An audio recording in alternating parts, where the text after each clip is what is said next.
বেগম খালেদা জিয়ার অসুস্থতা এবং সেটাকে কেন্দ্র করে তার সন্তান জনাব তারেক রহমান দেশে ফিরছেন কি ফিরছেন না এ নিয়ে আমরা খুব মেতে আছি ডিবেটে। এটা যৌক্তিক কারণেই এটি এখন এই মুহূর্তে সবচেয়ে গুরুত্বপূর্ণ ইস্যু।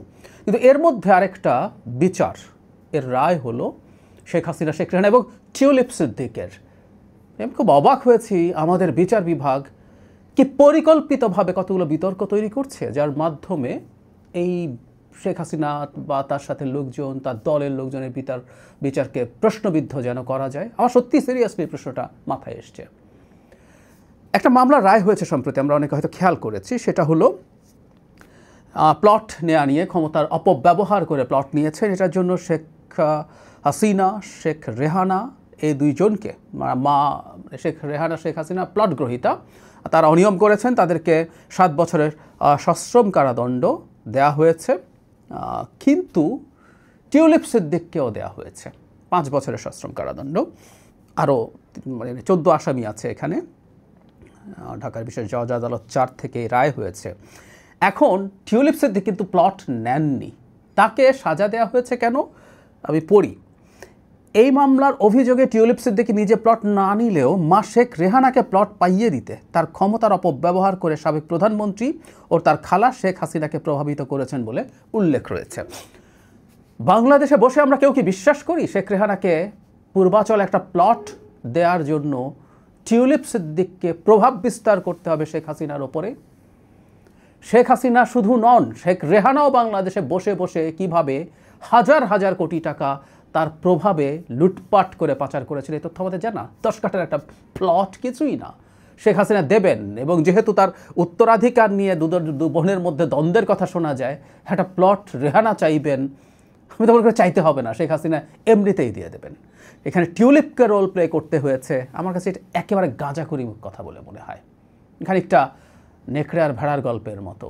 নেকড়ে ভেড়ার বাচ্চাকে খাবে, উজানে দাঁড়িয়ে আছে সে ভেড়া, মানে নেকড়ে নিজেও উজানে আছে, ভেড়াকে বলছে পানি তুমি নষ্ট করছো কেন? ভেড়া হচ্ছে বলছে তুমি তো উজানে, আমি তো ভাটিতে, আমি কীভাবে নষ্ট করি? তুমি আমাকে গালি দিয়েছো গত বছর আমার জন্মই হয় নাই, তাহলে তুমি না দিলে তোমার মা দিয়েছে, তোমার মা তো গত বছর ছিল, তারপরে তার ঘাড় মোটকে খেতে হবে।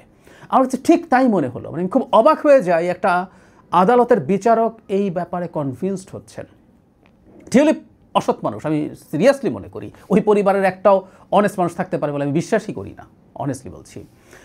টিউলিপের অবৈধ সম্পত্তি নিয়ে তার বিরুদ্ধে যে রায় হয়েছে সেটার যথেষ্ট গ্রাউন্ড ছিল এবং সেটা নিয়ে মানে ব্রিটেনে প্রচুর সমালোচনা হয়েছে, আলোচনা হয়েছে।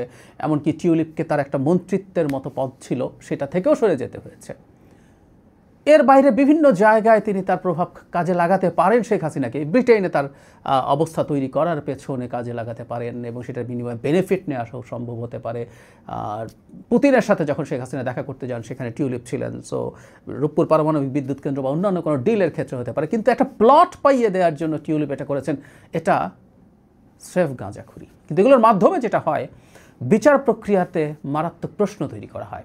আমরা শেখ হাসিনার পতন এবং পালিয়ে যাওয়ার পর হরে ধরে যখন একেবারে হত্যা মামলা দেওয়া হচ্ছিল সবার বিরুদ্ধে, যেই হোক না কেন একটা হত্যা মামলা দিয়ে দাও, এর মাধ্যমে যেমন এই পুরো বিচার প্রক্রিয়াকে প্রশ্নবিদ্ধ করা হয়েছে, মানুষের মনে শুধু না আন্তর্জাতিক জায়গায়ও প্রশ্ন তৈরি করা হয়েছে, ঠিক একই রকম প্রবণতা।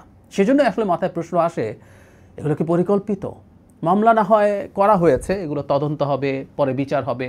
সেই বিচারে যাদের হত্যা মামলার সাথে সংস্রব থাকার কথা না, সেটা হয়তো বাদও হবে। কিন্তু এটা একটা বিচারিক রায়, একজন জাজ এটা সিদ্ধান্ত নিয়েছেন যে এটা উনি কনভিন্স যে শেখ হাসিনাকে ইনফ্লুয়েন্স করেছেন টিউলিপ। আমি সরি, এই ধরনের কাজ করে কোনো লাভ নেই, ক্ষতি করা ছাড়া। এসব করার মাধ্যমেই এগুলোই গ্লোবালি আলোচিত হবে। ব্রিটেনের পত্রপত্রিকা এগুলো নিয়ে নিউজ করারই কথা। তিনি গুরুত্বপূর্ণ একজন সদস্য, লেবার পার্টির এমপি, গুরুত্বপূর্ণ পদে আছেন। গত কেলেঙ্কারিটা না হলে খুবই জুনিয়র ধরনের একটা মন্ত্রীও ছিলেন, আরও তার উন্নতির সুযোগ ছিল। সো টিউলিপ খবর হবেন এবং তারা আরও এই ব্যাপারগুলো ডিটেইল খুঁজে যখন বের করবেন, এগুলো নিয়ে দেখা যাবে যে আমাদের দেশের বিচারের নামে তারা মন্তব্য করতে পারেন এবং এগুলো আওয়ামী লীগ ব্যবহার করবে, ভারত ব্যবহার করবে, যে কী ধরনের প্রহসন এখানে চালানো হচ্ছে। খুবই দুঃখজনক, খুবই হাস্যকর। এবং আমি এই রায়টাকে হত্যা মামলার চাইতে বেশি খারাপ মনে করি, কারণ ওগুলো মামলা হয়েছে, ওই মামলা নেয়া নিয়েই আমরা প্রশ্ন করি। কিন্তু এখানে এটার একটা বিচারিক রায় হয়েছে, আমাদের আদালত কনভিন্সড হয়ে বিচার করেছেন। খুবই দুঃখজনক। আমি খুব শক্তভাবে এই ধরনের প্রবণতার প্রতিবাদ করে রাখলাম।